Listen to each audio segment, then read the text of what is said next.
Kina da ɗan ne eh, a cikin wannan makaranta su ma suna yin hanyar karatun alƙur'ani shekarar su nawa su da zuwa ko ta tare kuka shigo tare kuka shigo to za mu so daga cikin abin da suka haka cikin alƙur'ani mai girma mu ji kaɗan daga cikin shirin alƙur'ani mai girma inda za su karanta mana ma sai sanin alƙur'ani nan أعوذ بالله من الشيطان الرجيم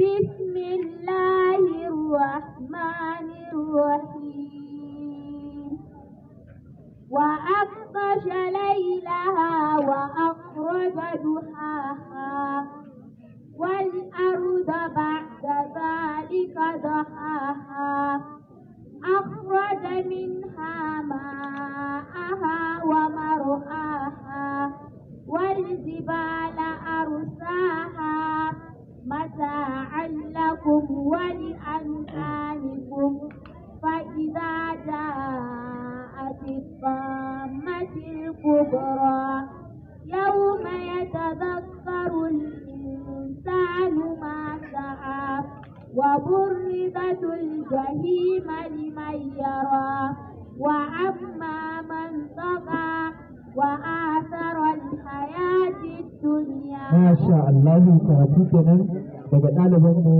ta wannan makaranta Khadija Muhammad Usman. Domin ci gaba da kallon mu da kuma sauraron mu sai ku garzaya tashan mu mai suna Amina Abubakar As-Siddiq Memorial School TV a danna mana subscribing domin ci gaba da kallon mu a koda yaushe. Muna yi muku fatan alkhairi za kuma mu so mu ji fatan alkhairi daga bakin ɗaliban mu Khadija Muhammad Usman. Me zaki ce akan wannan makaranta? Allah ya ɗaukaka ta, Allah ya biya masa bukatunsa da take nema.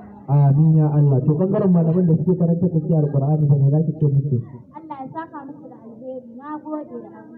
To masha Allah wannan kenan daga bakin ɗaliban mu muna muku fatan alkhairi. Wassalamu alaikum sai mun haɗa a sati na gaba. Assalamu alaikum wa rahmatullahi ta'ala wa barakatuh.